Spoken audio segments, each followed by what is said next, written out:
as of tonight in the Philippines,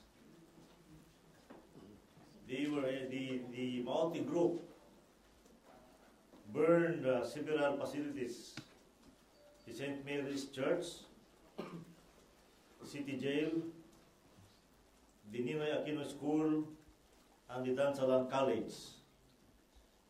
The Maute fighters still occupy also the main street of Marawi City. It's called the Quezon Street, and 2 bridges leading to the city. As of tonight, there were 3 killed government troops, 1 PNP, and 2 army, and 12 wounded.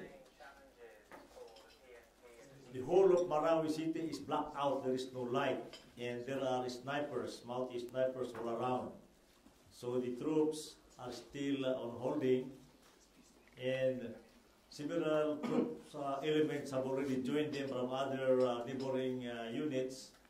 And tomorrow morning we are bringing in more troops from Zamboanga and Manila. I talked to the commander of the 1st Division, Major General Rolando Bautista, a while ago, just maybe 5 minutes ago, and he gave me this update. Later, I talked to the governor of Lanao del Sur, Governor Adjong, and he also told me the same thing.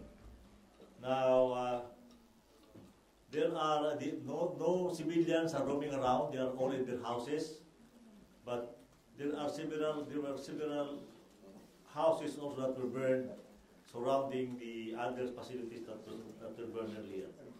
Sinasabi namin doon stay in their homes muna, wag silang mag-cut sa paligid ngayong gabi dahil wala nang ilaw at maraming snipers ng mga ISIS na Maute doon na nag-aabang baka mapagkamala silang sundalo.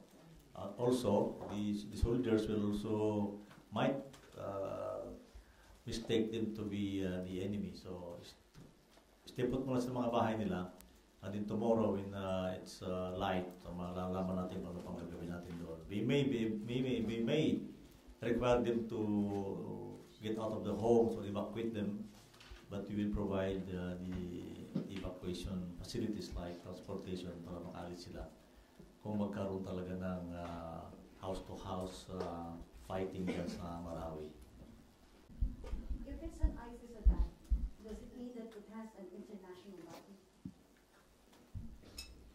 I believe so because we already there have been a report that came to me from Baghdad that they are already seeing these pictures in the website of ISIS.